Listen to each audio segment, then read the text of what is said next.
So is that what the transition out of judo was? Due to injury? No. So I had surgeries, and I came back and did like a 2-year stint. No, maybe not two. Maybe like a year and a half, 2 years, and came back, tried to do the run for the 2016 Olympics, because that starts, so many years ahead of time. And I just, I knew it. I was in South America, and I remember looking at my coach and just being like, fuck, I don't love this anymore. And you can't make weight, 30, 40 times a year or however. It's some, astronomical number, and like all this stuff, and train and and give up everything when you don't love it anymore. Yep. And it's funny because about that time was when Ronda was calling me, trying to, she was like, I think you should do MMA. I think you should do MMA. Oh, wow. She literally told me, she's like, when I won the Olympic, she goes, when I won a medal at the Olympics, it made me happy for a month. She's like, 3 weeks. We'll say a month or so, she goes, but it wasn't fucking worth the years and 4 years of hell and all. She goes, she goes, and then of course she's like, and look at my lifestyle now. She's in Venice, like at the time, and like, she's in the UFC and making a ton of money, and they were just starting out the 115 division or talking of it or something. So it was like very fortuitous moments. There's just a lot. And what's funny is I was going through the FBI process at the time, and I just kind of, I can't even say, I don't know what it was. I just, something told me to go move back to LA and fight. Ronda's very convincing too. She does a good job, But man, I never thought I could love something more than I love judo, and I fucking love MMA. I love this sport.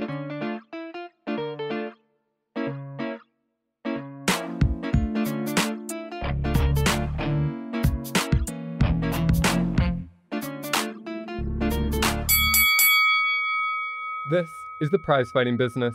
I'm your host, Daniel Caycedo, and today my interview guest is undefeated mixed martial artist, professional prize fighter, and former judo champion, Pauline Pita Macias. Pita sat down with me to have a conversation about her 20-year judo journey, her transition into MMA, and her goal to be a UFC champion. So let's dive into my conversation with Pita Macias.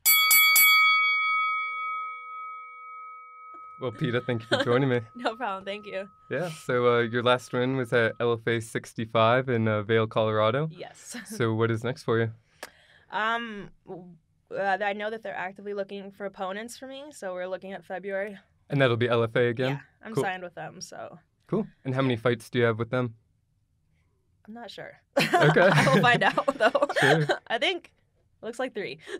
And then the goal would be potentially kind of positioning for the UFC? Yeah, absolutely. Neat. That's the goal. That's the end goal for sure. It's cool. Like the biggest promotion. I don't know. I know I like to see Bellator and ONE and all these other PFL. PFL, get that $1 million check. I don't know. I just feel like there's so much more opportunity with the UFC. Sure. Especially being a strawweight. I don't think there is any other place to go. Well, in LFA... For to get to the big stage. Strawweight, 115 pounds. Mm-hmm. Cool. And LFA is a great feeder organization for the UFC, but like you said, you do have these other options. But being that LFA puts so many people into the UFC, I mean, do you look at these other options if they come available, like if they reach out? No, I've never actually. No, I don't even think about other options. Cool. I mean, I have the UFC in mind. And that's awesome. Yeah. So what does it take to get to the UFC from where you are right now, you think? I just have to keep winning, finish, get big finishes, win, maybe get on Contender Series, do another big finish there, impress, I don't even know what I said, impress Dana. I think that's what it takes. Yeah. Like, just what, I like to think of what makes you stick out from everyone else. Because sometimes, man, I hate saying this, but sometimes, I'm a fighter. Sometimes fights are so boring. Of course. And it's like, I don't want to be that person that, point fights, and wins and maybe loses, Right. I don't know, it's so exciting. I'm like, I did judo my whole life. We didn't get paid for anything. I'm like, it's like, we didn't get paid shit. Yeah. Can I cuss? Yeah. I'm sorry. Okay. And I get paid for this now. Even it may not be a lot yet, but I'm getting there. Right. But it's like the fact that I even get paid. Why would you not go out there and want to put on a performance and have fun with it? And I don't know. That's No, I agree. And the UFC, I mean, compared to regional shows, it is a big pay bump, and then obviously the opportunity to make a lot more once you're there. Yeah, and I just feel like you get there and you just keep going. Yeah. And if you want to, if you're. Right. I don't know, I'm just that person. I already have a SAG card. I do stunts, for movies and commercials. It makes more sense, and TV shows too, but it makes more sense for me to get in there and keep doing that, and just Yeah, there's a lot of especially opportunity with out the there. pay comparison. But the UFC, again, opens up a lot more opportunity. I mean, I think, entry level is like 10 and 10 now. I have Plus, no idea. plus Reebok pay, so you're like 25 grand per fight, and that's That's without, a big following or winning. Man, I would just try to fight as much as I could. Yeah. Well, you're doing the right things to get into the UFC. You're 3-0 with 2 finishes, and your last fight was against Sarah Schell, and you won a dominant decision there at LFA 65 in Vail. So, I mean, did you feel like that was a big fight for you, or do you just what does each fight mean for you at this point? Yeah, I'm still new in the game, so I think every fight, no matter what, is a learning lesson. And I mean, I don't like when fights go the distance, so I definitely wasn't happy about that from my last performance. But Sarah, Dr. Schell, I should That's say, right, yeah, that's she's right. a doctor. I knew going, and so many people thought it was just gonna she was gonna be like a pushover, and I was like, look, I've been fighting people from around this entire world my entire life. No, this girl's smart. Yeah. It's different when you fight someone who's smart. You know what I mean? That's like super intelligent, knows how the body works, knows what affects the body. And she had some crazy amount of amateur fights, like well into the double digits, like or something like that. And I was like, she's gonna know what she's doing. She took time off to go to med school, for crying out loud.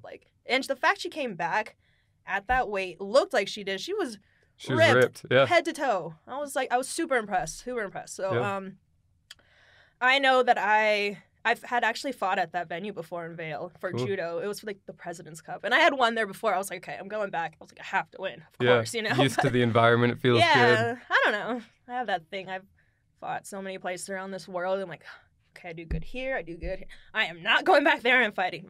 But I'll go wherever. But you have your cities that around the world that you've done well in.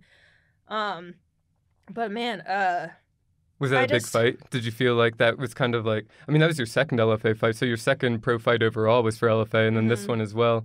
And then you mentioned you have this contract. So, I mean, do you view things like that? Like, oh man, I really need to win this fight because it's going to propel me to that next step in my career? Or is it for you more, I just take this fight to get the experience, and this is just the next step?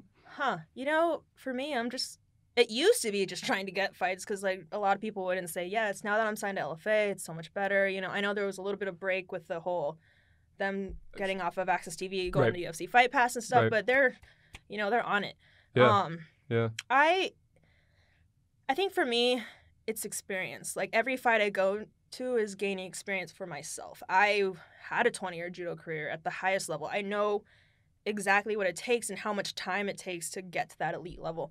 So, and the experience, you can't beat experience. Like maybe I haven't fought that many MMA fights, but I've been around this entire world. I have fought the best in the world, Them in on judo. Their homeland too. On their homeland. Sometimes we were all in a different place, Yeah.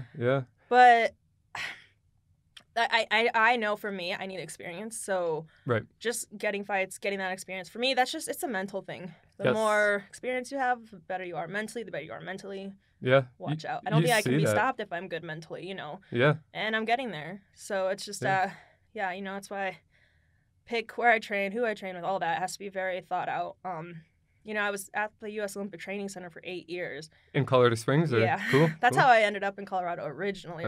So we can get into that. But yeah. Well, I mean, you brought up a good point. I mean, this experience that you have on this international level and in front of crowds and in front of people and on podiums, that is a lot of experience that maybe other people aren't getting in the, while they're developing a lot of their skills. So you have this 20-year background of judo, which is incredibly invaluable when it comes to grappling, and being that everything starts on the feet, judo is a grappling art that starts on the feet as well. So it's extremely beneficial for where you are. Now it seems to me more that you want the actual in-ring fight experience, but again, more for you. I mean, just so that you feel confident when you take that next step to the next level, being the UFC. And I want to show everybody, I think, I don't want to just get there. I know I just happened to grow up with Ronda Rousey.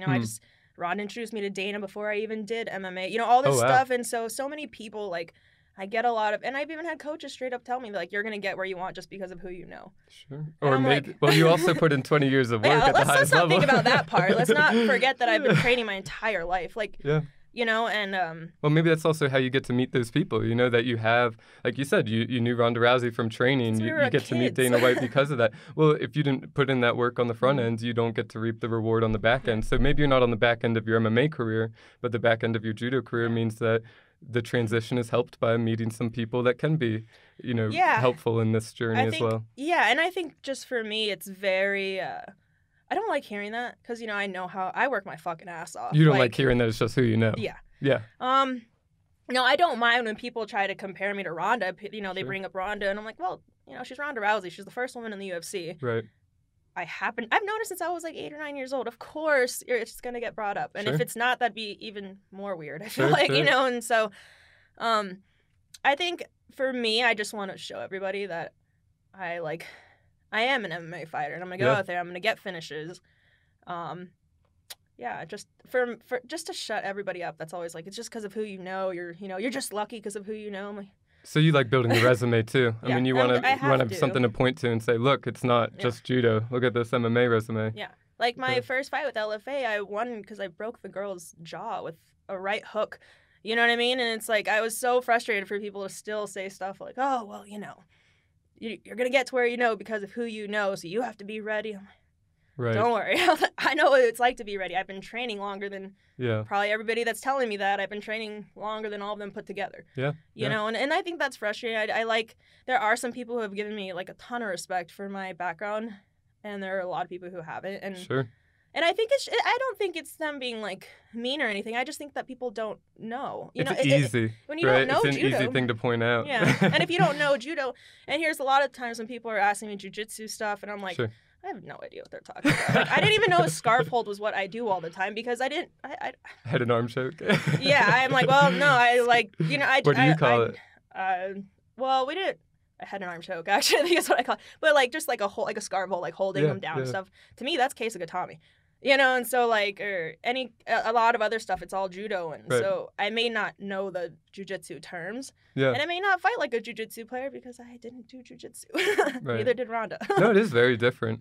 But I mean, it's also a good art when you have so many people that come from a wrestling background. Maybe it's not quite as prevalent like in going women's against MMA. wrestlers, But yeah. yeah, I mean, judo, it's using their weight against them. And so, I mean, you have that ability to kind of, when they shoot in deep, flip their hips and take advantage of it. Yeah. So, I mean, it is a very good background to have. Now that you're building your MMA resume, you can point to that too. But like you said, you're getting finishes there too. 2 out of your 3 pro wins are finishes. I think I read on Tapology that one of your last amateur fight, you won because the person was vomiting. So you're forced to it finish was so there funny. too. I like kneed her. It was for like an amateur title, in Tennessee, and I like kneed her really hard, and she did one, and I was like, ooh, push, and it was like, and the round was over, and I was like, what just happened? I was like, all right, whatever. And then we come back, we're fighting again. I kicked her in the head, like, boom, and it just like spewed everyone. I was like, Oh wow. "Who? What was that?" I was like, and it's weird because before that they had like a whole meeting. They're like, any kind of bodily fluid that gets on the canvas, like you're done. Like if you throw up and it touches the canvas, you are done. So true story. I'll give this girl that at least. Even though she went on a rampage to like talk crap about me after, but I will give her the fact that the first time she threw up when I kneed her, she swallowed it. I was like, That's champ level stuff right there. oh Or at yeah, least I had the to figure champion something bout level out. Yeah, I stuff. was like, she just swallowed that? That is. I was like, girl, you're messed up in the head. I need to finish this. Screw to Like, no, bear I'm it. kidding. Wow. No, Wow. it was cool though. I was like, all right, there's a little bit of respect there if you're gonna swallow your own vomit. Yeah, right. She wants it. Yeah. So that's that. I forgot about that actually. And you mentioned that one reason you're at this weight, or one reason the UFC is something that you have your focus on, is because they have a straw weight division. Mhm. So is that the weight you fought at your whole career, at least in MMA? No, actually, real quick, in judo, most of my career was at 57 kilos, which is 125.4 Okay. Flyweight. to be Yeah. exact, I believe. And then the last like 2 years of my judo career, it was like when we were just starting the run for the 2016 Olympics, I actually went down to 52 kilos, which is 114 pounds. Oh wow. And so that's kind of what I fought then. When I came back to MMA, it had been years, and I fought 125, and then I fought 130, and then I fought 125, and then pro, though I've been 115 the whole time. So. Is that where you feel most comfortable? Oh, yeah. Yeah. Yeah, I mean, if they opened up atom weight, I'm crazy enough I'd make the weight. But Yeah. I'd be the biggest atom weight probably ever. But That's 105. yeah, Oh, okay. So what does a weight cut look like to 115? I mean, it's a bitch. It's but significant. actually, I have an amazing nutritionist. Cool. He's been with me for a while now. But he's out of Nashville. Who's that? His name's Justin Nolt. Nault. He has the company called Clovis Nutrition. Okay. They're easy to find on social media and everywhere. So what I do, I guess a good way to like put it, I think it's similar to what like GSP and Conor McGregor have done. Similar. I'm not gonna say it's the same, but my nutritionist, I mean, literally, he tells me, he counts my macros, he tells me what I need to eat, you know, this and that, and I mean, it's so easy that like once I start fight camp, I feel like I'm eating more. Yeah. And then like once we get to like closer, it's crazy how like the week of weigh-ins, I'm still eating like steak and like bacon. And I'm like, what is going on here? Like, you know, it's so weird because I've been cutting weight since I was 11 years old. Yeah. I have had the best weight cuts. I've had the worst weight cuts. I've passed out in the sauna and my organs were shutting down before. And yeah, I've like, I mean, when I was like 12, my mom had to like go get gardener scissors when we were in Florida. I was like, I can't run anymore. I was like, I'm not making weight. And they're like, yes, you are. You've been running for 6 hours. You are going to make weight. And I was like 0.1 or 2 away. So my mom found these like garden scissors from literally a gardener next in our hotel and cut my hair. But it was like this in the back. Like a straight up V. Like, whatever thanks, it takes. Mom. Like, whatever it takes. But yeah, it was, Cool. I feel like anybody's been cutting weight since they were a kid has definitely cut their hair. Yeah, absolutely. Shave their body. Yeah, because that makes such a difference. But as you get older, you realize it actually doesn't make a difference. Yeah, at the time, you're willing to do anything, you know? 0.1 though, to lose 0.1 or 0.2, this hair, let me tell you, it's done me well a few times. I'm not going to lie. Actually, I did do that for that same fight when I made the girl puke. I did cut my hair for that fight too. Okay. Except this time, I had my sister cut it, which from scissors from the hotel again. I'm like, God, you think I've learned after 20 years or whatever? Like, at least she cut it a little more straight, but grew out a little bit more even. Weight was made, all is well. Cool. I won, all is well. So this gentleman that you work with, do you work with him outside of fight camp as well, or just in fight camp? Justin, no, all the time. Like, I mean, for example, I just felt like a little different. I was like, my body doesn't feel like I'm just up to par, and he gave me a fast. It was like a 7-day fast to do, like a cleanse detox kind of thing. Yeah, did that like all year. It's kind of like an all the time thing. Cool. Kind of has to be an all the time thing if I want to make 115 all the time. So yeah. I mean, what does the normal weight cut look like those last 2 weeks? How much weight are you trying to drop? You know, I do it consistently over 6 weeks. Oh, you do? Yeah. Okay, cool. But, like, really, the last 2 weeks are, like, a lot. Nothing really changes until really the last week. Okay. And actually what we do, which I had never done before, but recently, you know, I mean, since he started having me go down to 115, we actually cut out vegetables the very last few days. Because they hold water? Or what's the idea there? Carbs. It's the last little bit. You always end up losing a few more pounds from that. I didn't know that was going to happen, but it does. So I'm eating, like, just steak and, like, whatever protein is around me. But I'm still eating a ton the week of weigh-ins. So they just, I think it's, like, Tuesday or Wednesday we start to cut out vegetables. So when did you start working with them? 2017. Just about, I would say. And what year did your career start? 2016. Okay. So pretty much your whole career, he's been your nutritionist. Yeah. Nice. I guess so. I never thought about it that way. Yeah. And do you like it? You mean it makes you feel good? You feel good in the fights after the weight cut? It's not an issue? You know, like I said, I've been cutting weight since I was 11 years old. And we had nutritionists at the Olympic Training Center. It's just, I never felt like anything worked for me, except for, like, killing yourself to make weight. That was what worked for me. And we had nutritionists that would come talk to us at the Olympic Training Center and all that, but it just, nothing worked. Nothing I felt, like, confident enough in. And it's going to be general advice, whereas this guy, you have a back and forth. He knows you a little better. You know, you build a relationship with him, and he can give you more customized. Yeah, and not only that, like, you just would have to talk to him. Maybe you should have him on here one day. No, but seriously, like, he's incredible. And he was the first person I've ever brought on as a nutritionist. Ever. Cool. So, like, that says a lot. Because I'm cutting weight is my baby. Like, that's, you know, like I said, I've had good, I've had bad, I've had, you know, every kind of weight cut. And it's been my whole life. Like, mind you, I was a gymnast and cheerleader, too, when I was young. And judo. So I would be walking around in, like, a bathing suit with, like, ripped abs and all this stuff. And, like, and then I was still, like, 2 or 3 pounds over. I was, like, 10. You know, or 11. No, not really. I was probably, like, 11 or 12. Yeah. But so. Well, you don't have much extra weight at that age either. Yeah. So it's, but yeah, we have water. Sure. I learned that. You have water. Yeah. But yeah, so Justin he's changed my life. I couldn't make weight without him anymore. Wow. So and we're into a flow now, so we kind of just know it works and this, and then the way we rehydrate is so different than I've ever done. Because he has me do a lot of, so he has his shakes that are called the Perfect Paleo Powder.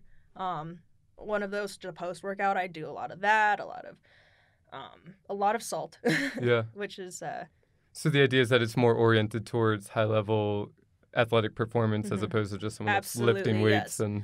And I feel great like every fight, you know, and even like the fight in January, I was so sick. Like I didn't tell you, we were like just praying I was like gonna make it to the cage. I was so sick. Wow. I had a fever. I think I got well, but the thing is, here's where that judo experience comes from. I have been around the world without a doctor or anything, realizing I have a fever, and it's just kind of like, oh man, got a deal. You don't get a choice. You just go fight. Well, here you go. I was in the same situation. Everybody seemed a lot more concerned than I was, and I was like, well, I'm gonna fight. Don't worry about it. I will fight no matter what, you know. And yeah, I even being as sick as I was, I felt really strong out there. I could have kept going. Like, oh yeah, and you fought all 3 rounds, 15-minute fight, right? No, not the one in January. Okay. Yeah, okay. that was it. I think it was like towards the beginning of the second round. round. Oh, that was May, right, when you were in Vail? Yeah. Okay. That one, I know, that Vail. I was so mad I went the distance. Like, I think because I just want to finish it so bad. Well, I mean, you were fairly Vail, dominant. You were on top the whole fight. I guess so. But yeah, and that altitude, man. Yes. It's real. Riding in Vail is no joke, I will say. Did you do anything different cardio-wise leading into that, or? No, I mean, I was kind of like, I've always trained, or not always, but I'm from Los Angeles, trained there, and then in Colorado, at the Olympic Training Center. I've traveled so much. I know what it's like to you're either in shape or you're not. You know. Yeah. Yes, altitude will have a difference, but it's not gonna make that much of a difference. Like, it's more about your head, man. If you want it here and here, you're gonna, you're going to win. Yeah. You're not going to be tired. Or if you are, you'll be able to get over that hump because you're so strong in your mind. You know, and that's really what it takes. So it's not something I dwell upon very much. So I know a lot of people do. They're like, oh, I might get there early. I might need to go do extra workouts. Sure. I'm like, I'll go, but it's not going to make that much of a difference, you know? Yeah. So. Yeah. When you bring up a good point with that, it's especially at the highest level, it's a lot of mental and heart that separates the people that are winning versus the ones that, have all the skills in the world, but maybe aren't winning or fighting up to their best capabilities. I mean, what do you attribute that to? Like, what do you attribute your ability to win at a high level for so long to?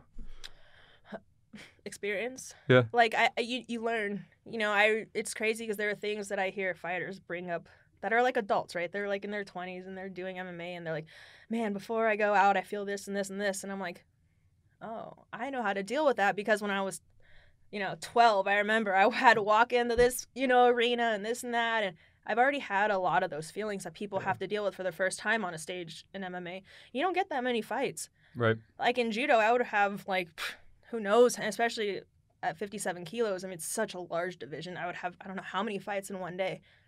So it's kind of like you just, I would say experience. I think because I've already learned from so much of the past of what to do.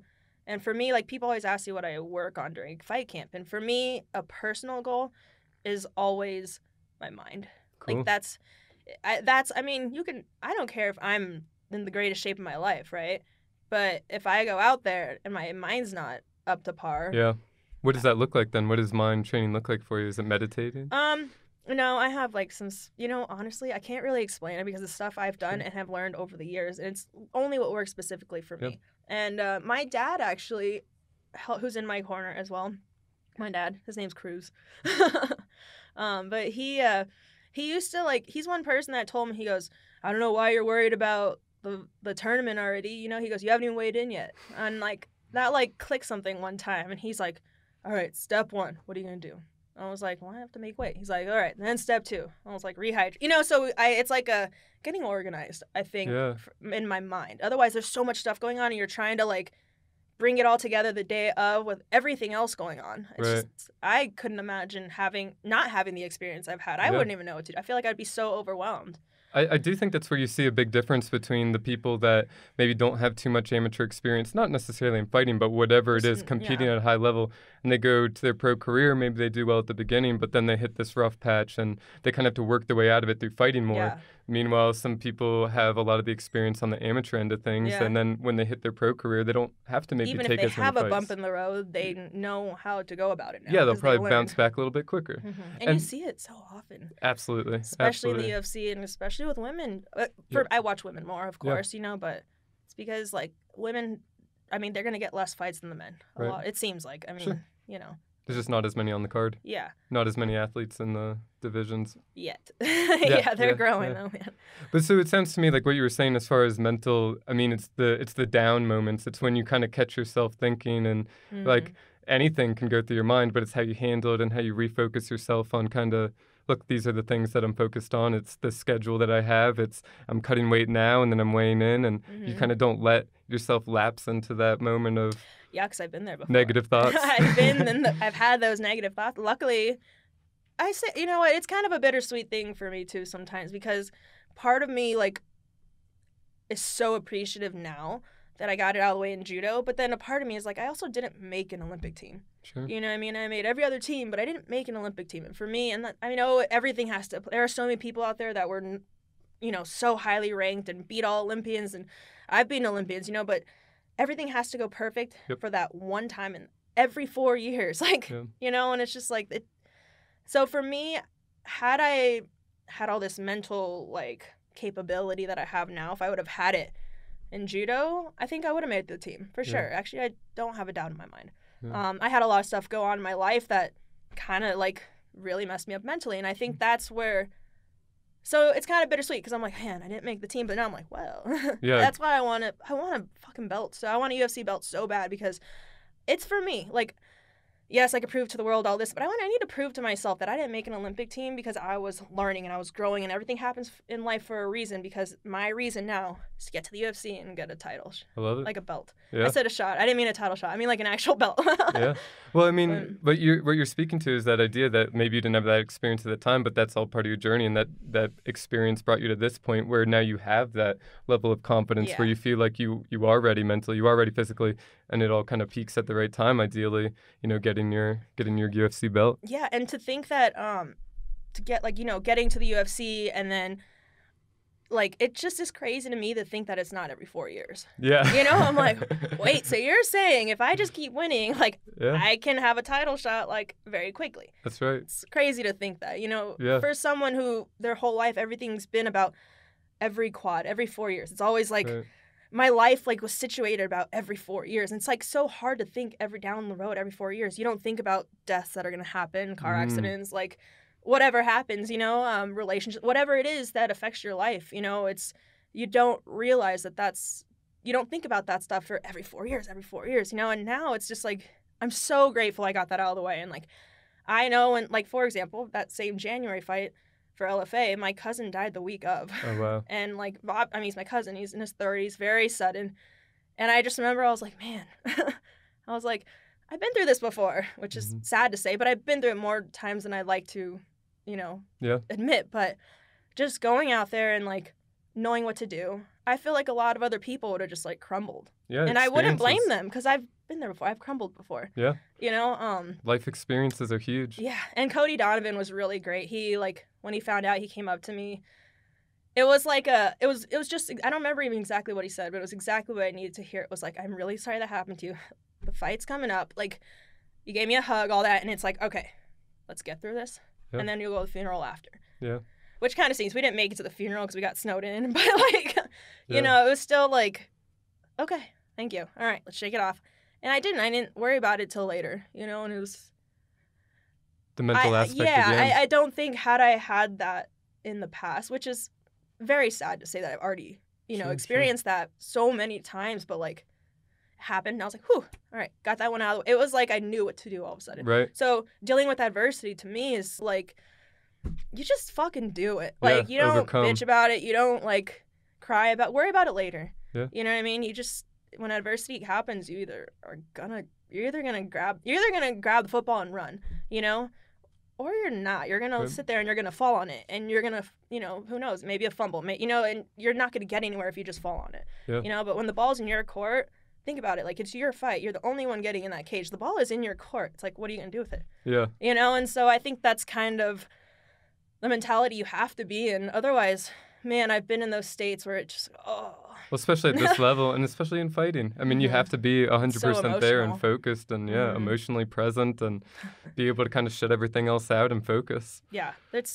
I think the mental aspect is the part that people don't talk enough about. 100%. They're like, when I train, I do this. And I'm like, cool. Well, it's the part that people don't see that have never participated or never actually stepped into the ring, too.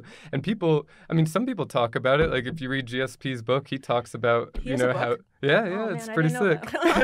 He talks about how he stays up all night because he's just thinking about his opponent potentially working a little bit harder than him, and it's something that drives him more. Or, Diego Sanchez yelling, yes, yes, yes, the whole time he walks the octagon. It's just how people handle it. Or Nate Diaz, just acting like a gangster. Like, he is, but also, that's part of how he's handling it. Those guys are so spiritual, though. Yeah. Because so when I first was coming in, like, starting MMA, I only knew Ronda Rousey. Right. That's a pretty big person to only know, you know what I mean? And then she introduced me to Nick Diaz, and then, of course, I went to stay with Nick in Stockton, and so therefore I met Nate and all of them, and they're so smart. Like, they're some of the smartest people you'll ever meet, like, especially with fighting. Yeah. And the way, like, how they treat their bodies, their minds, everything, it's pretty impressive. Yeah. I think everybody sees them as just these, like, gangsters, I guess. I don't know. But to me, they're so gentle, honestly, and, like, great human beings. And just...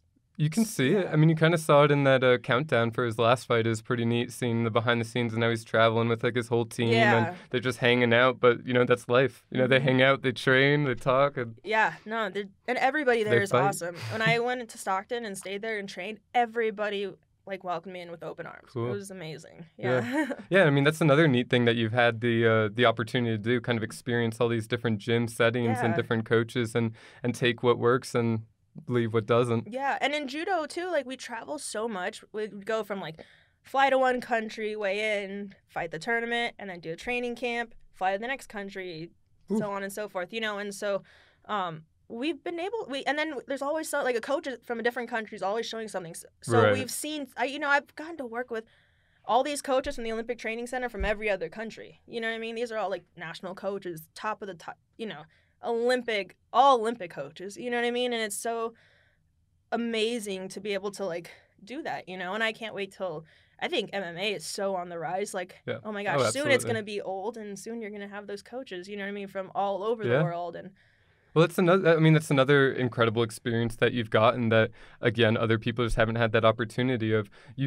You were talking about kind of life experience and the benefit that brings to the cage, but also the experience of being in all these different positions and not only seeing the U.S.'s way of doing judo or your high school coaches or your middle school coaches, but you're seeing these international people that do it differently. Like Muay Thai is an example. Russians fight different than, the Western Europeaners, which fight different than the U.S. people, which fight different than the Thais. So, just seeing those positions and being in those positions and knowing what to do in each position more and more experience. Yeah. And more little things. I always say you can learn something from anybody, and I'm super respectful. I don't care if it's a white belt.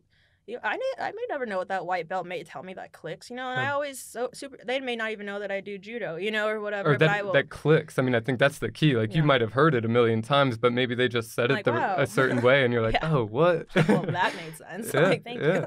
But you know what I mean? And so I think there's I think there's something you can always learn from someone, and I'm a firm believer that it's really great to take things and put it in your back pocket because you never know. I've done that in judo. See, that's the thing. I've already experienced this in judo where I learned something from someone one time and I practiced it, and I never seemed to have that opportunity. And that one time, that one tournament happened, and boom, I was prepared. You know, and so I know that already, and so that's why I like to, like, with MMA, same thing. Like, you're not shutting anything out. Exactly. You're taking it all. There we go. That's probably a good way to put it. That's good.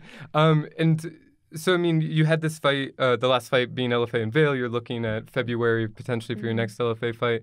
So, fight camp would potentially be around the corner. Paint me a picture, kind of what does a normal week during training camp look like for you? So in the past, it's been a lot of, your standard 2-a-days, except for like sparring, like the small go sparring day Okay. would be only the one. Yeah. Because, you know, everything leading up to the sparring. I really pay attention a lot of going to the chiropractor. Yeah.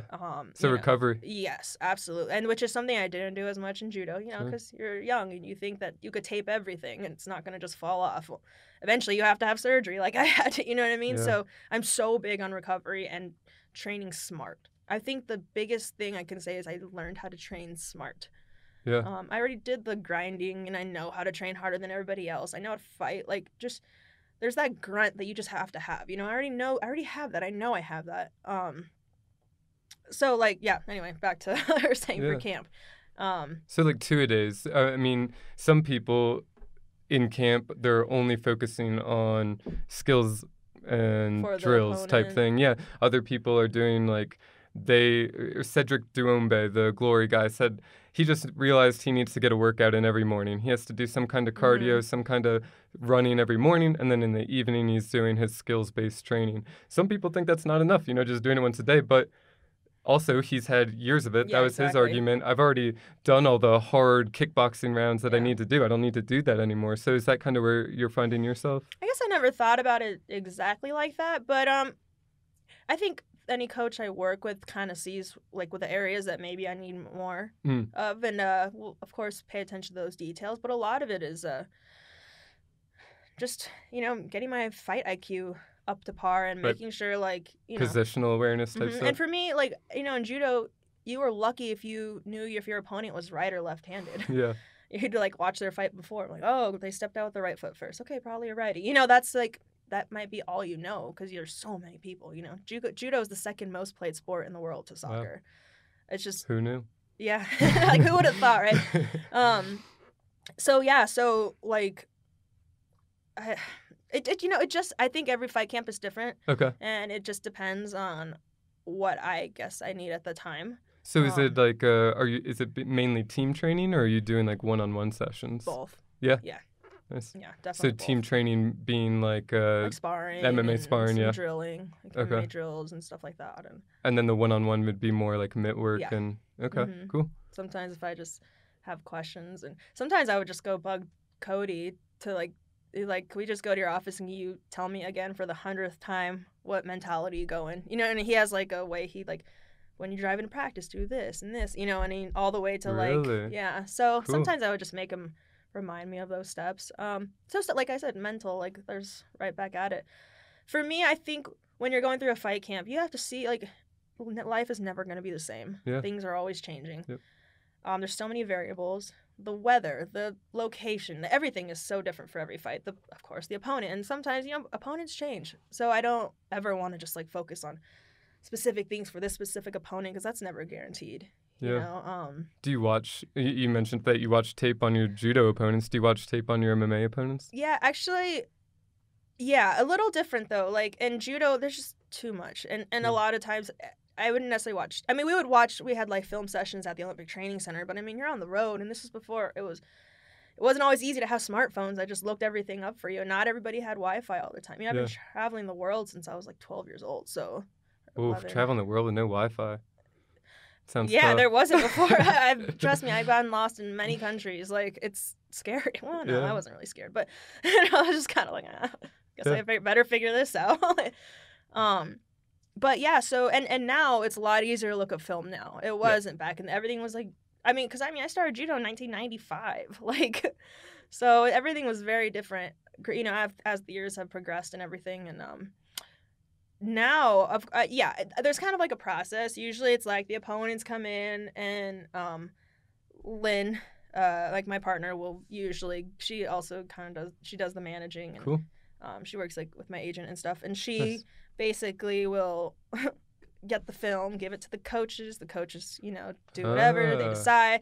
They send it back. She actually watches a lot of it, which is crazy because she's never fought. Like, she's done jiu-jitsu and kickboxing and stuff, but pretty impressed at how much she actually knows, you know, and she'll like send the film, she'll watch it, find the videos, send the best videos to the coaches watch them, the coaches send them back to her, like what they think, and then she talks to like LFA or whomever, and then I don't actually see the opponent until like later on. And then once I see it, because I don't need to dwell on that. You know, I need to be training. I agree. But your camp anyway is kind of built around it just in that process, working itself out. Yeah, because we'll usually know like pretty early on like who I'm going to fight, hopefully. You know, you never know. But, and then, so I usually let my coaches watch and let them kind of form camp about how they want to go. And then when it's time for me to when I know I'm mentally ready to watch video, which is usually later on in camp, I watch. I don't need to watch it and dwell on it. I'll watch it, do what I have to do, and then let's train and finish off camp. So nice. So you mentioned your dad's in your corner, Cody Donovan. It sounds like you work with pretty closely. Do you have an overall head coach that's just there every time, or is that your dad? Actually, my dad is the only person that has been in my corner every single fight. Yeah, because I was living in California, living in Tennessee, living in Colorado. It's been kind of everywhere. Yeah, so my dad is the only person who's been in my corner every single fight. And, he's never fought. He's an LA City firefighter. He did, he played football and baseball and stuff. But he, I'm pretty sure he was prom king. Like, that was my dad, you know what I mean? And so I just, my dad's so good for my head, though. He knows me better than, obviously, he's my dad.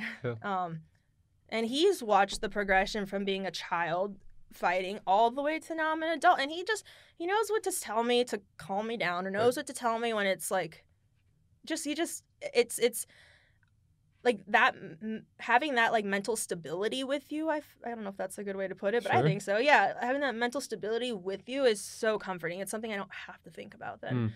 I just know that he's going to say the right things and I don't have to worry about it, and somehow I'm okay. And it feels better when he says it than someone else too, probably. Because they're probably saying the same thing. But no joke, my dad tells me something that, like, since, God, I don't even know how old I was the first time he told me. Single digits age. So I must have been super young. And he was like, put your whole mind and heart into it, you'll do fine. Or something like that. It was like, but I would look for him in the stands or somewhere before, and I would like, because, I didn't know where they were all the time. And when I'd find, he'd be like, that's all he has to do. And he still does it to this day. So it's kind of cool. Yeah. I'm like, oh, you did that to me when I was like 9. And, here, 20 some years later, he's still doing it to me. But I don't know. Maybe that's a comfort. Maybe it's something that just, it just makes something click for me, maybe. I don't know. But it works. Yeah, good. It works. It's right. That's right. Ronda's mom, Anne-Marie DeMars, used to say that all the time. She's like, if it works, it's right. Yeah. Yeah, my I work with Sean Madden a lot. He's my striking coach, and he's big on that too. He's not going to tell you anything's wrong. He's not going to say it doesn't work. If it works, it works. Yeah, but Sean's incredible. This is the way I would do it. Yeah. I'm not sure about this, but it looks like a good effort. But no, kidding. Just kidding. No, he's awesome. Yeah, Sean's a great striker mind. Yeah. So it sounds like you kind of build this camp around you and your needs. I mean, each camp is different. Each camp's built around you. Your schedule is going to be 2-a-days in general. So do you generally have a strength and conditioning program that you follow? Yeah, depending on, like, it's been different for other camps, but it just it really depends on how everything's going that camp, because sometimes I may need more strength, sometimes I may need more conditioning, I may need, whatever it is. Who does it for you, or who does it with you? Well, I was working at Landau's, like, everybody in Colorado, I feel like, goes to Landau's. And I was working with Aaron there. And, nice. Aaron Porter? Yeah, Aaron's awesome. He would warm me up too before my fight, so it was like something else I didn't have to think about. So nice. Yeah. So Landau, strength and performance, and then recovery, mainly chiropractic work. Yeah. Did you do anything else for recovery? So my recovery's done at it's called Infinity Wellness Center. I don't know if center or not, but Infinity Wellness. They're through Maximize Living, and yeah, and it's crazy. The doctor there, Dr. Tim Cummings, has actually been working with me since he used to sponsor me when I was in judo. Oh, neat. Yeah, so it's crazy. And it just what's funny is they lived in Aurora, and I totally forgot, really, because I know by this time I'd left the training center. I'm in Los Angeles. I'm in Tennessee. I'm back in Colorado. And I was at Cody Donovan's gym, at high altitude. And, like, I'm like, this is in Aurora, and I don't remember what happened, but somehow we were like, oh, my gosh. I was like, they live in Aurora. So let me, call them, and they're like, oh my gosh, come back. Like, we didn't even they were more like, cool. You didn't tell us you were here, But they're like family, and they've known me since I was so young, Yeah. And so it's pretty great to have someone who's known my, like, body and my injuries for so long. Yeah. So, yeah, I think that's super important. It's just being super active about recovery, and it's not something I was great at when I was in judo. Sure. I thought I could ice and tape everything. Sure. Until like one day they're like, well, you have to have surgery because you destroyed everything. It's like, so. So strength and performance with them. You have a diet. Oh, they're where I do my. I'm sorry, recovery. Yeah. So recovery, strength and performance generally with Landau, diet and nutrition with Justin. Nolt, with Clovis Nutrition. Cool. And then right now you're kind of figuring out what's next for you as far as this next fight, and then I would assume you figure out fight camp from there. But at least in the most recent fights, you worked with Cody Donovan as kind of the head coach overall your camp and your fight. Yeah, definitely. And then like right now, I'm visiting, like, I would say the 3 gyms I go to the most right now is I go to High Altitude right now with Cody, and then I go down the street from my house is, I think it was the first MMA gym in Colorado, if I'm not mistaken. You are the right. Edge MMA. I think I read that on their website. Yeah, the owner, Sheldon Marr, was a judo player. He actually went to the Olympic Training Center. I mean, before I was born. Sure. But, and then, so his son works there, and I get to walk. It's down the street from my house, so I walk there a lot. And then I'm gonna start working with Mark Montoya, which I'm pretty excited Factory about. X. Yeah, Very cool. Yeah, he's a bunch of the guys have been on here, and they all seem to have only good things to say about him. Yeah, I met him at the last LFA fights, and he just came right up to me and talked to me, and I was like super impressed with his professionalism and just some of the things he said clicked, and I was like, why not? You never know what's gonna happen, so I thought, why not? So we're gonna spend some time together. I think he can do some good things for me. I believe. Yeah, they say he's a great MMA mind, and his fighters are fighting at the highest level, so I think that's a testament to it. Yeah, I like that they have a lot of small guys, too. Right. I think they have the 2 best flyweights in the state right now, Nate Savage Smith, and 3 of them, right? Yeah, Nate Smith, Brandon Royval, and Sid Bice. Yeah, so lots of bodies for you to toss around. That's always a good thing. Cool. So, and actually one of them, Nate Smith, is fighting on LFA Minnesota sometime around February. Oh, nice. So I think that's where I'm hoping to fight too. So. Yeah, cool. Neat. So, I mean, as far as your camp, you've built a team around you. I mean, is essentially what you're saying. You've got a person that does your strength and performance, a person that focuses on nutrition. Your partner is the one that helps you on the management side of things, which, I mean, that is often neglected too, and a lot of fighters have to pick that up on their own, but that's beautiful to have someone that can find film for you and send it to your coaches and be the conduit in between everybody and coordinate everything. I mean, that's invaluable in and of itself. It's amazing. And then she just sang, so I'm actually technically signed with the Ballingy group. And so they're like your sports agent and your she just sends everything manager. To them. They make sure everything's all right, and boom. Cool. It's just a very good process we have, and I don't have to deal with any of the business side. And for me, that is the most stressful side for me. Oh my gosh, talk about business. I'm like, I don't know, but I'm gonna go fight. Man. So I'm so grateful that I don't have to deal with that. I don't think people realize how much of a toll that can play on your I believe it. mental aspect, or the mental aspect of fighting, because when you're like, oh, I don't know if did they sign that document? Did they do this? Do you know if I have a fight? Do I have an opponent? there's so much that I don't need to stress about. And thank goodness Lynn, takes all that stress. Lynn is your partner? Yeah. Cool.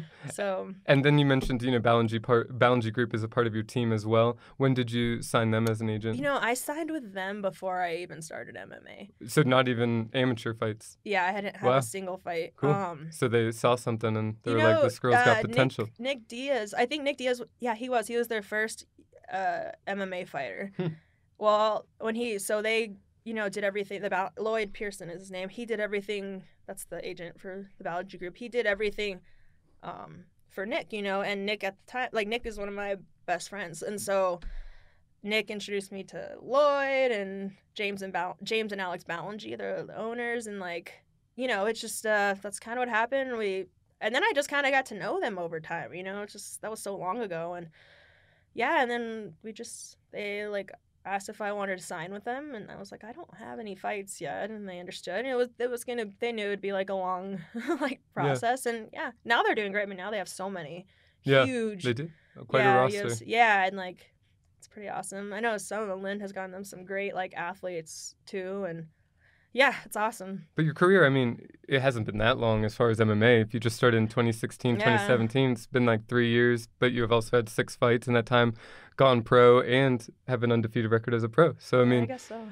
they got you into LFA in your second fight. That's something that's notable in and of itself. Yeah. You know, these opportunities to be on a big stage, and that's what's going to get you to where you want to be eventually. Mm-hmm. So, I think the biggest thing, like a lot of people don't have a team built around them, especially early in their career or early in their pro career. And it seems to me, at least from talking to people, that is a big difference maker when you have someone that's going to take care of the business side. You have someone that's focused on your diet and nutrition, and it's less amazing. Brain power you have to use. The weight that is lifted off your shoulders from all that, I can't even.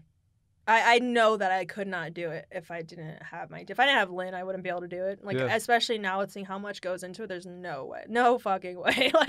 Oh my gosh, it's hard. Yeah. Especially for someone who's only been an athlete their whole. I mean, yes, I actually did a lot. Like I went to college, I got a degree and everything. I went to University of Colorado. Cool. What'd you get a degree in? Communications. Yeah. I don't know. So you could do your own marketing. I guess I could. I don't know, but I'm the worst communicator, but that's okay. I can communicate by fighting. Can we just do that? Yeah. I'm kidding. But yeah, so I really do believe that is something.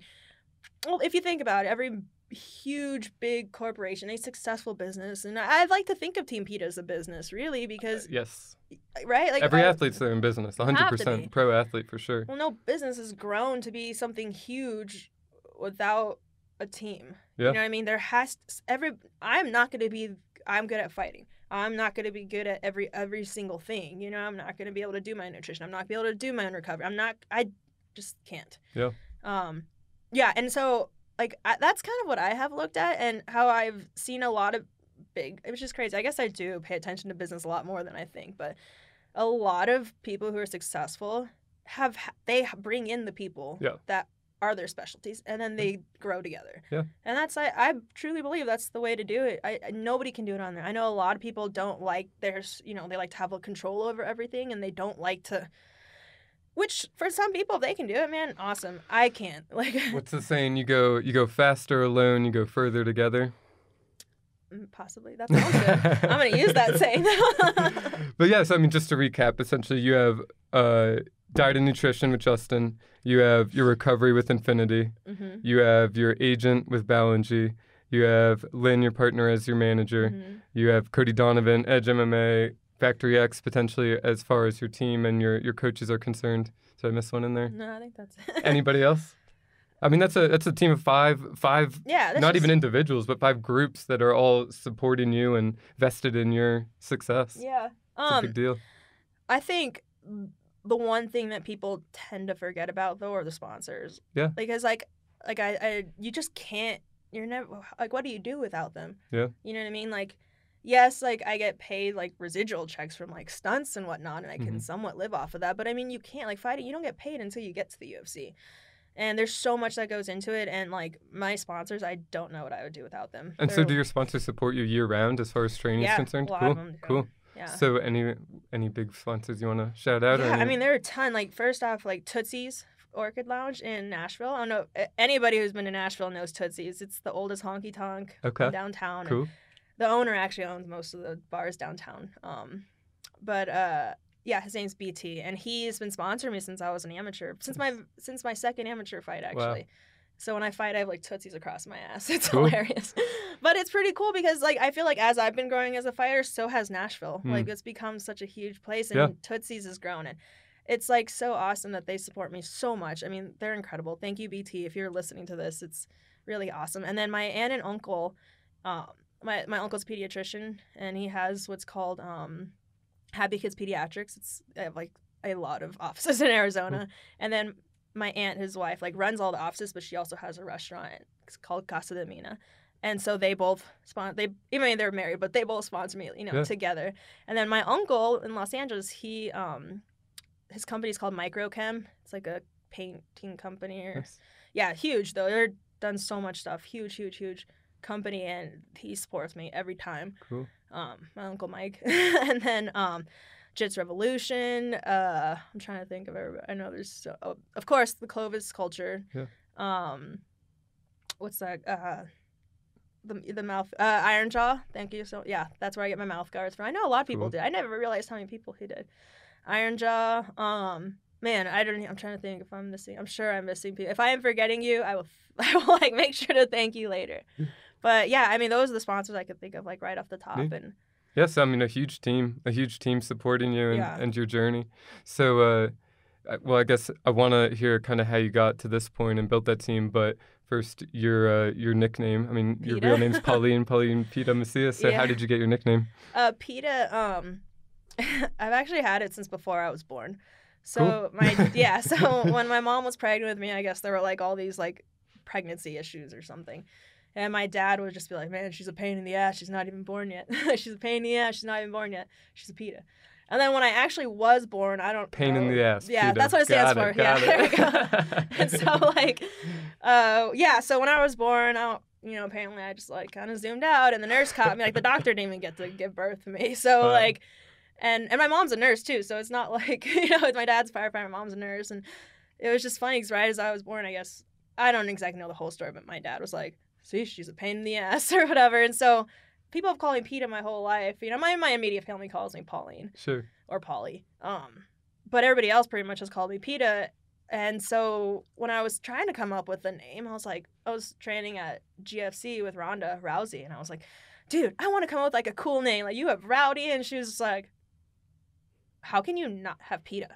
She was like, that's the coolest name. She was like, I was like, all right, fair enough. I was like, yeah, like that's what everybody calls me. It'd be weird to not have it. So right, I like it. It's a good fight name. I'm pretty sure I've lived up to it as well. Well, and you want to be your opponent's pain in the ass. So yeah, that's good. Exactly. There you go. Cool.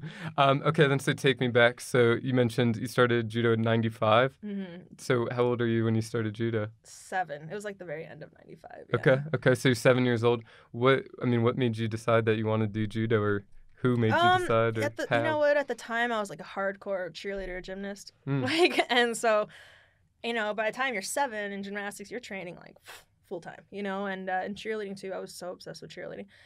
Well, my little brother Cruz, there was like one day a week or like he did judo first when he was 4 years old, and there was like one day a week I could go watch or something. And my original judo coach Steve Bell, at the time, he's from England, and he was like, you should learn judo, like protect yourself or whatever, and I was like, all right, maybe, I don't know. I was like, well, I can only come one day a week. He's like, all right, fine. And, I think because at that point, yes, I was 7, but I was like, had a full-on six-pack. I was ripped. Like, I probably from cheerleading and being a gymnast. Yeah. Cheerleading, and I could, I could do flips and be upside down and know exactly where I'm at. I was stronger than even little boys, little girls. I fought both, when you're a kid. And my air sense, that's what I call it, air sense. It's like when you know where you're at upside down around. Spatial awareness. Yeah. That's. And just being able to react off that. And it's weird. It was like judo, there's a feeling you have to fight. It's a feeling you just can't really teach. It's just if you have it, you have it. It's like one of those things, when they're putting their foot here, you're already coming in here because you just feel it, and your body does. And I just was very fortunate to have that. And I'm sure it's from so much body control from gymnastics and cheerleading and all that. And yeah, that was it. And then I started in like November of '95, I believe, in judo. And by May of '96, I was state champion. By June, I was national champion. By July, I was like junior Olympic champion. It just. So you're competing right away. Mm-hmm. Yeah, I was like, they made it go very quickly. Yeah. So from 7 until how long? I mean, how long did you judo for? 26. Damn. Yeah. All right. So 26, 27. 20 years, like you said. 27. Till I was 27. Yeah. Wow. So and that whole time you're just traveling the world. I mean, are you doing? Much. So this isn't a school activity though. It's like a club. Yeah. My original judo club was called AV Judo. Okay. AV Judo Club. Literally, it stands for Antelope Valley Judo Club. Yeah, my original coach, he happened to do judo in England, moved to America with like a band, actually, like a rock band. Gotcha. Cool. And then just never left America. And yeah, he's for the gym he comes from in England, Wolverhampton Judo Club. They have created so many Olympians, world champions, everything. And so he came from a great gym. So that's why I do a lot of wrestling stuff too, because the European style judo is like used to be very bent over, a lot of firemen's, a lot of teigurumas, like double legs, single legs, like stuff like that. Sanagis, which are like a shoulder throw. So a lot of stuff that it's just, you know, every country, I mean, America's kind of all over the place, but every other country kind of has their style, like you said. You know, this country trains like this and this. Yeah. Well, the Europeans used to be more bent over and a lot more like wrestling kind of style. That was one of the things that I think kind of pulled me out of judo too, is when as an adult, you know, I started this when I was 7 and I'm like well into my 20s, and now the International Judo Federation is like, you're not allowed to touch the legs anymore. It's like, hold up, come again. I think that's why I get so excited, like to grab the legs in MMA, like just because I wasn't allowed to the last few years of judo. But it changes things, you know. You've been doing something your whole life, and then all of a sudden, like, nope, don't touch that leg. There are videos of me trying and like you know, wanting to grab the leg so bad because it's available, but I couldn't. And that hesitation can be the difference. Absolutely. Yeah. Now, it did help me get much better at my traditional Japanese style of judo stuff and your footwork and, you know, getting better technically and all that. But I think it was time for me to be done with judo when I was done. Well, so how does the progression work? I mean, like, are you just competing at your age? Like, is it... So initially, yeah. Like at like national events and stuff and state champ, like you fight in your age and weight. Which I don't know those weights. I think the weights are all different all the time. And then you go to local tournaments. Like I would fight like black belt women when I was like 11. Cool. You know, and then I'd fight boys and girls and everything at local tournaments. You know, which Southern California local tournaments are massive. There's so many people that do judo there, and yeah. So you start with that, and then as you get older, like there's like a ranking system. So then I was like ranked number 1 in juniors. And then I was ranked, you know, so it just kind of, then you get ranked, that's just in the country. So, like, I was number 1 in the country in juniors, and I went to senior, you know what I mean? And then you just kind of, it's kind of an age thing, but you can be ranked, like, when I was in high school, I was ranked, like, number 1 in juniors and, like, top 4 or 5 in seniors, which is technically over 22 years old. But, okay, cool. Yeah, and so when I actually, so kind of probably how you're trying to, like, just basically how I got to the Olympic Training Center was you keep winning, you know, you're ranked high nationally, internationally, and then yeah, I mean, I think I had won like no, I wasn't in college. I won high school nationals, and I was there, and the Olympic coach Eddie Liddy came up to my dad went up to him somehow or another, and they talked, and then it was like before I knew it, I was moving to the Olympic Training Center right after I graduated high school. Did your parents move with you, or you just did that on your own? No. Cool. No, they drove with me to Colorado Springs, and then you were off on your own journey. Yeah, they like went back on a flight, and that was it. So what happened from there? So what happens when you move to Colorado Springs and want to pursue the Olympics? A lot. I was there for 8 years. So 18 to 24 or so? 18 to like 26, 27. Yeah, somewhere around there. I have to like really think about it. But, well, my coach Steve Belt, I talked to you about that I had from age 7 till I was 18 till I went to the Olympic Training Center. He randomly passed away of like a random heart attack. He was in his mid 40s, and it was just like that like destroyed me. And then it was like my coach Eddie Liddy from the Olympic Training Center was like, I've never met anybody with worse luck. I'm like, so you're saying I have bad luck? Because it was like a joke. It was like it was a fucking team joke. It was like I couldn't go like a few weeks or months without somebody close, like very close to me dying. It was like boom, boom, boom, boom, and sucked. But I'm glad I dealt with it then, so I know how to deal with shit like that now. Yeah. So, and then it was basically, I mean, once you move to the training, I was already traveling the world anyway. So you're competing while you're there? Yeah, absolutely. Gotcha. So basically, nothing really changes except your location of training. You just keep training. You just keep traveling the world. Except for now, I didn't really travel. My parents never went to anything anymore. Sure. I mean, no, they did. That's not true. They went a lot more than like most other parents. But like when you're going from country to country, you just can't. You know, so that's like it's our job to be just, you know, going to all these tournaments and stuff. So did you feel like training was ramped up a notch? Like, did you feel like that was a benefit going there? Oh yeah, I learned to fight at the Olympic Training Center. If that makes sense. Yeah. Well, Yoel Romero was talking about it, you know, how when he was doing his type of Olympic training, or this, I guess, national training, it was like fighting to him. Like he's, you know, wants to be number 1 so that he can get more food or the better sleeping situation or whatever. He's from Cuba, right? Yep. Dude, I went to the Olympic Training Center in Cuba. You know what I will say about Cuba? Cuba is one place I learned to... I would say learn to fight on a different level because, like they're like it's different when you're fighting because you don't get paid, like, you know, you have a dream and you're gonna accomplish it, and you're like literally giving up your entire life, dances, life, family, everything you can possibly think of, you give up to try to accomplish this goal, right? Whereas these people are literally fucking fighting for food. Like, they are starving to death. This is before Americans were allowed. When I went there, it was before Americans were allowed to go. We had to get all this special, I don't even know what we had to get, like all these like visas and all kinds of shit just to let us go to Cuba. And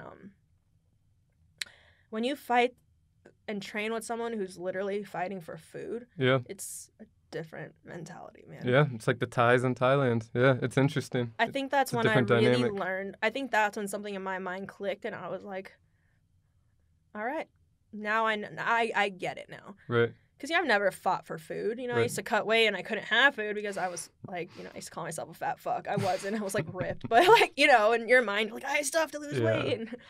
But man, that's different. Yeah. They're like fighting to like try to get out of their country. I mean, some of the coaches that were at the Olympic Training Center, the U.S. Olympic Training Center for a while, were people who, what's it called? What's the word I'm looking for? Deflected from Cuba. They land on American. Defected. There. Yeah. They landed on American soil one time and boom, took off. Yeah. Like ran away. Yeah. And so when you go to this country and you see these, and all they want are like your toothbrushes and your toothpaste and your underwear, and it's like, I literally went to Cuba with all kinds of stuff and came back with just about nothing because I gave it all away. And I think that was a very pivotal moment, I think, in my life. It was really, really like, holy, like these people are like, their family starving. They are starving. If they beat everybody up, like eventually they'll get to be number one, and then their family gets more money. Their family gets more food. They get to eat. They may be able to land somewhere else and run away. I think I learned something there that which I understand. If whatever Yoel Romero has, I saw it and I get it, and I'm so grateful. Yeah. I'm so grateful because that's when I really learned that there's another, like, I used to know I could push harder than everybody else. I could push, and even when I felt like I was gonna die, I could keep pushing.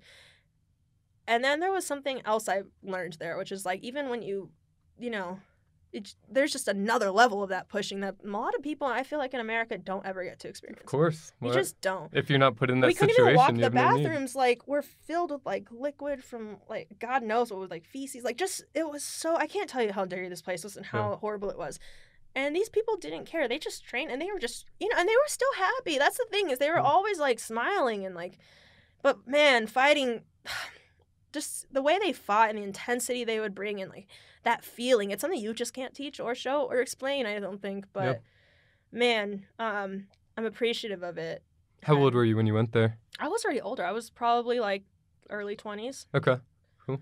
So you come back, and then do you feel like that fuels your training in judo Actually, more? I came back, and the very next week, like I think I flew in like probably a Wednesday back to Colorado, or Wednesday or Thursday, and drove straight to Vail, actually, to go fight in that Vail tournament, or the President's Cup. And the judo tournament, and I won there. Cool. I think that's why I learned that my lungs can do anything. I was fighting there, and you don't just have to fight once. You have to fight, like, over and over, you know? And so, and then I had really, like, great years after that, and I went down in weight and all that, but then I had to have surgeries, because I didn't recover. So is that what the transition out of judo was? Due to injury? No. So I had surgeries, and I came back and did like a 2-year stint. No, maybe not two. Maybe like a year and a half, 2 years, and came back, tried to do the run for the 2016 Olympics, because that starts, so many years ahead of time.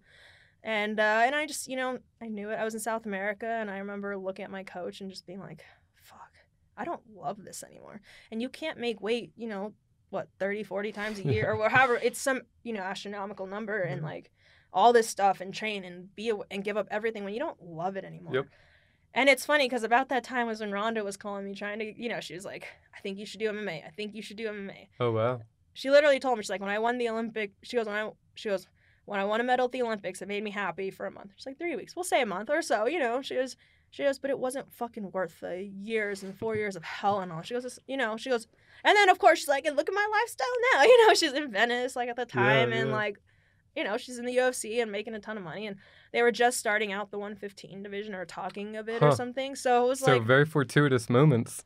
There's just a lot. And it's funny is I I was going through the FBI process at the time, and I just kind of, you know what? I can't even say. I don't know what it was. I just, something told me to go move back to LA and fight. Ronda's very convincing too. She does a good job, you know. But man, I never thought I could love something more than I love judo, and I fucking love MMA. I love this sport. It's like, it's so, oh man, it's like my creative juices get to come out so much more, you know, because in judo, you're always coming up with crazy throws, different entries, this and that. Trying to find something that has not happened in judo yet is pretty hard. But in MMA, it's just like, oh my gosh. There were times like Ronda and I, after practice, would just like, what if we do this? Well, if we put here, and you know, and there's just so many things that you can come up with, and it's just, I mean, there's so many variables now, and so oh man, I love MMA. So was it a hard transition? Did you like one day say, all right, this is over as far as my judo career, and now I'm focusing on MMA? It was kind of like that. I mean, it was more like my coach knew I was struggling, and he said, all right, he goes, go home for a month, and I was like, did you just say a month? I was like, I've been here for 8 years. You've never let me go home for a month. Like, what are you talking about? Yeah. And he's like, no, go home for a month. You need to be with your family. Go visit Ronda, do whatever. I was like, okay. Go home for a month. I stayed with Ronda, you know, a few days, all this stuff. And that's when I met Nick Diaz. And actually, Nick was very good at, like the way he talked about MMA made me fall in love with it almost. Like, he's so passionate about it. Yep. Like, Nick Diaz is incredible. And knows, like, he knew everything about judo. I was super impressed. So, you know, that all happened, and then I went back to Colorado Springs and tried to do another run, and I was like, fuck, I'm done. I don't love this, and there's something over here that I feel like if I don't stop now, like, I'm going to get old. If I don't just go try this now, I'm never going to have that opportunity. And you were about 26 at this time? 27, yeah. 26, 27. 20 years of jiu-jitsu under your belt. Judo, sorry. 20 years of judo under your belt. So then what gym did you first start training at for MMA specifically? At GFC. Okay. Yeah. With Glendale Ronda. Fight Club? Yeah. Cool. That was my first experience with MMA. It was just helping Ronda for her camps and all that. Oh, really? And, yeah. Well, it's a good first experience. Yeah, I guess I can't complain too much about that. So. Was she already in the UFC at that time? Okay. Yeah. So you're seeing what it takes at the highest level in MMA as well. I mean, you already knew what it took at the highest level in judo, but I'm sure it's a little different as far as just maybe broadening your skill set. Yeah, it's just different. Yeah. I think there are a lot of things that are the same, though. You know, sure. I mean, maybe for me, a lot of things that are the same are that mental aspect. At least approach-wise, yeah. Yeah, there you go. That's probably the best way to put it, Yeah. So you start there. Did you take your first fight while you were there, your first amateur fight? No, you know what? I had actually... I'm trying to remember how it happened. At one point, I know Ronda was, like, switching up because she was heading towards the WWE and all this stuff, and or she wasn't fighting or something at the time, and I actually went to go work with Carl Parisian. Nice. And all UFC those veteran. guys. Yeah, and he's the one. I mean, he whooped my ass for several months. Like, but that's how I really like, kind of figured out how judo can really work in MMA. And he was just did so many types. Because he has a judo background as well. Yeah. Yeah. He used to be at the same like junior national tournaments with me, you know, and stuff. And I don't think he did much senior, like on the senior circuit, but like. But he was utilizing judo throws in his UFC career. And so watching that, I'm like, oh, so that's why a lot of like. I try to incorporate as much judo as I can because I think my style is probably a little more like Caro's and Ronda's and all that. But everybody's style is different in judo. You know, everybody's style is going to be different. But, I mean, we're talking about 3 people right there. And maybe Rick Hahn from Bellator. And, I mean, are there any other judo players that I forgot about Rick Hahn, actually. Yeah. But are there any other judo players out there? Like... Oh, Kayla Harrison. Oh, yeah, of course. I like message her sometimes, too. Like, but, yeah, I mean, off the top of my head, it's hard. Yeah, but she's doing it, you know, at the same time I am right now. And so, and I think, it's... Yeah, she is parallel to you, huh? Yeah, I think she just does, like, a couple more fights. Maybe a fight more than me, but that's because they do the tournament, like, back-to-back, and... Pretty lucky they have a division for her, you know. Created the division for her. Which is Kayla's 2-time Olympic gold medalist. She's a beast. Deserves all the credit in the world. She's a great person, and she's progressing amazingly. I mean, her striking looks... Her last fight... I think it was her last fight. She had to fight all 3 rounds. She looked good. Against the Brazilian girl. Can't remember. Oh, okay. Yeah. Was short hair? Yep. Yeah, I think that was 2 fights ago. But yeah, she did great. And like... But she's like, other than this, like, small group of people that we all know, like, we all know each other, right. But it's like, who else is there? There's no one for me to go look up and try to figure out my style or how to do it. And there aren't very many coaches that know how to either. Yeah. And I think that's a good point. Yeah, I mean, is there a coach that really has figured it out yet for a judo player? Well, like Gokor. I mean, his program's MMA oriented, but Yeah, but I mean, their striking's kind of always been their part that they're lacking, and they all know that. I mean, they admit it, like, you know, and God, their grappling, that was incredible. Yeah. But I mean, I can't think of anyone else. I think that when a coach truly figures it out, like, I think it's gonna be magnificent, and a judo player, I hope it's me, will like be able to show that it's gonna work for a while, and then, you know, everything's gonna progress, you know, and everybody will figure things out. But that's kind of how life works, you know. You progress, get better, you move on, you know. Yeah. So what made you leave California? Because then you went to Tennessee, right? After that. Yeah. So, well, Ronda was going to the WWE, and so she wasn't training anymore. Nobody knew at the time yet. So, but I was like, man, I can't. There wasn't really anybody for me to train with at GFC. So it was like, and plus, I was just kind of like, I had to drive so far because where I lived was like almost 2 hours away. So it was like, you know, it was just a lot. And then, like, I met my partner Lynn too, and so it was just like we were like doing the whole like Nashville to LA thing. It was just. Well, I just, a long journey. a lot. And I don't know. I just felt like I needed to get out of LA. I would move to Nashville with Lynn, and which is awesome because that's kind of where like all my amateur stuff really started. I had one random amateur fight, my very first one. I took on 3 days' notice for King of the Cage because I couldn't get a fight to save my life. So, but a big promotion. That's good for your first amateur fight. Lucky. Yeah, big regional promotion. But they flew me to Idaho. That's what I'm saying. It was like I had to take it on 3 days' notice. I had to make weight, and I had to cut like 13 or 14 pounds in 3 days. Wow. Go out there. I won, like, thank goodness. But like, and I didn't have a coach. One of my teammates came, and my dad. Nice. So, and but man, I remember though, like when that fight was over, like it was a decision, which I was like, whew. You know, because I don't know, your first fight's so crazy. It's just like, raw. And I just feel, I think I did like, I felt like I did like 20 throws, like takedowns, throws, whatever you want to call them. But, man, I just remember, so it started off with me walking to the cage, and people were, because I was fighting an Idaho girl, and, they threw bottles at me. Like, a little rough in Idaho. I guess. And my dad, I remember after the fact, my dad was like, fuck, I was praying we were going to make it to the cage. Wow. To where all of a sudden, and like all of them bullying me, till like all of a sudden we're about to start the third round, you know, I'm hopping, and all of a sudden I kind of like look down to the canvas, put my ear back to the crowd, and I could hear him chant like, Pauline, Paul. I was like, holy shit. Wow. I just got this crowd from hating me and booing me to straight up chanting my name. Wow. And then I had like the greatest round ever, you know, and so Turning it was like the crowd. Cool. It was really cool. And I think at that moment when I won, and like everything that happened after, just like everybody, there was so much attention, and it was just like, I was like, holy shit. I was like, this is what I want to do for the rest of my life. You know, it was amazing. It was like, I knew at that moment I had like made the right decision. Wow. That's awesome. That's an amazing feeling to have too. Yeah. So then that was your second fight. That was my first fight. And then 3 days notice. Yeah, and then after that, is when I went. Eventually, like months and months later, I moved to Tennessee. Okay, and then you took your last 2 amateur fights there. Yes. Nice. Who were you training with in Tennessee? It was called Nashville MMA. I don't know if they actually still exist. Michael Chandler's down there now. Yeah, so he came like right after I left, basically. But I don't think he trains there that often. He does his camps with Henry Hoof, but then he has his own gym. Yeah, his gym. Yeah, that gym opened probably like months after just a few months after I had moved here. So what made you move to Colorado then?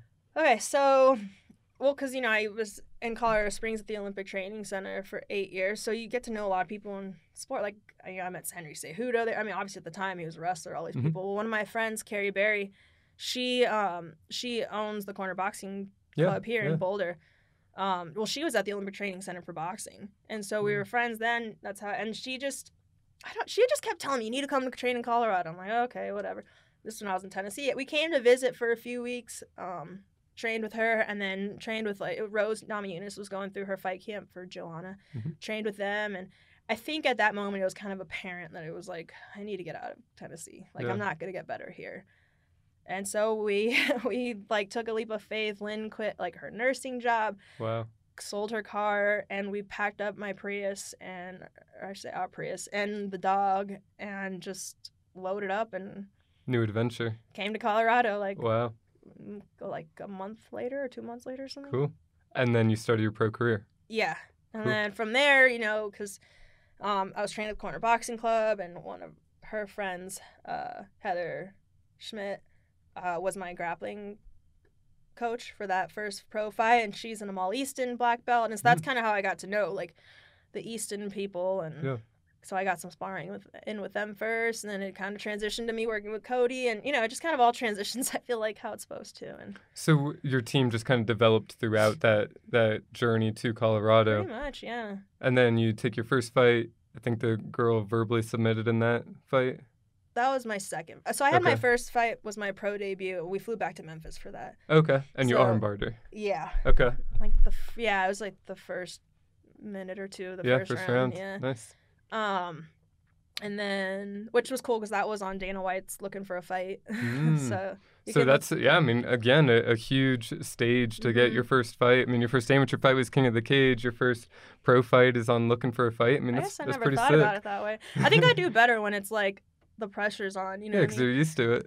Yeah, and you want to know what's funny? As a lot of people don't take into account, I think one thing that really helps me in MMA is cheerleading. Sure. Because, like, I mean, I grew up being on, ESPN or whatever, whatever was showing. Because you were doing competitive cheerleading. Oh, highly competitive. Yeah. Not like football cheerleading. I mean, I did that too, like, but it's like part of the process. I feel like. But yeah, no, I did All Stars, and man, like those cameras, like when you go from, like when you're about to walk out from MMA, right? There's like coverage, so all of a sudden it's like black, and then all of a sudden you see the crowd, and that's kind of how it is for cheerleading. It's like all of a sudden you go out and it's just lights, and that's what you see are lights. You hear and you feel the crowd, but you see lights. Same thing with MMA. I mean, I know what I'm focusing on, and I don't know, so, like a lot, like them like throwing a camera in my face and hearing the crowd, some music, something about it just clicks something, and I don't even know what it clicks in my mind, but it's like, okay, I'm ready to go, and it's like this like almost like terrific persona comes out sometimes, and it's weird, and like and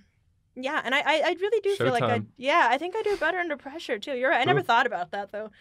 My first amateur fight, 3 days notice, King of the Cage, and then first pro fight on Looking for a Fight. And then your second fight is LFA, and your third fight LFA too. And, now you're trying to position yourself for UFC shots. I mean, and I don't think that does happen without your, extensive career as a judokan.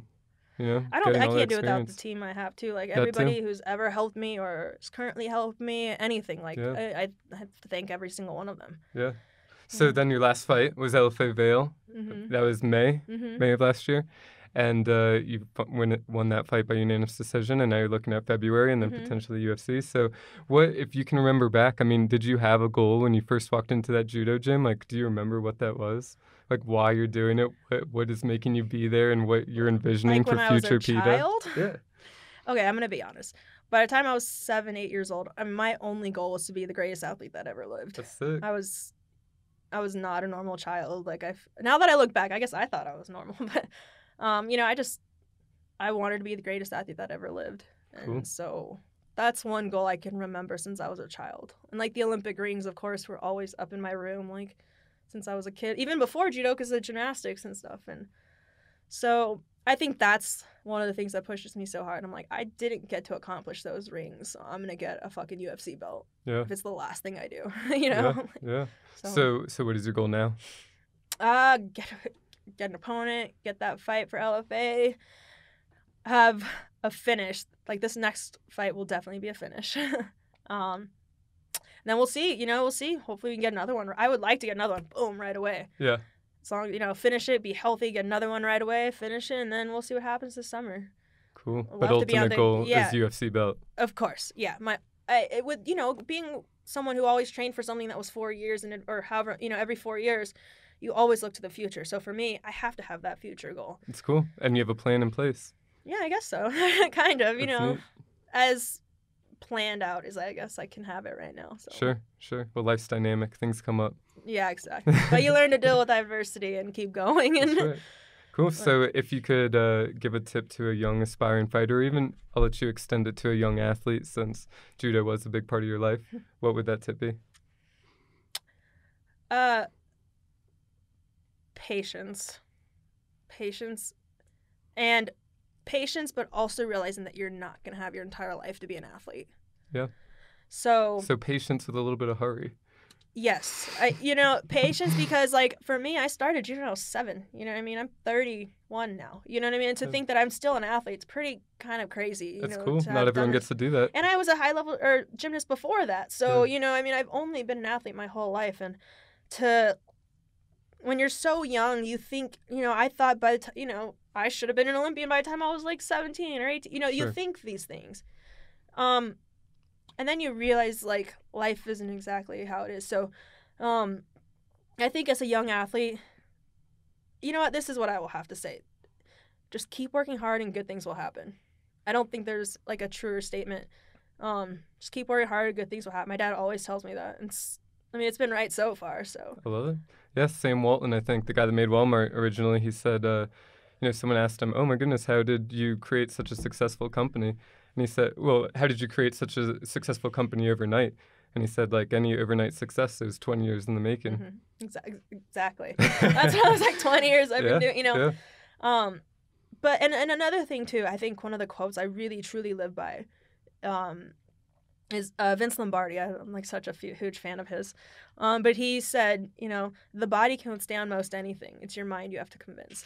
And I think that being a fighter, or really any elite, athlete, you have to realize that, the body's pretty impressive. It can withstand most anything, literally. Yeah.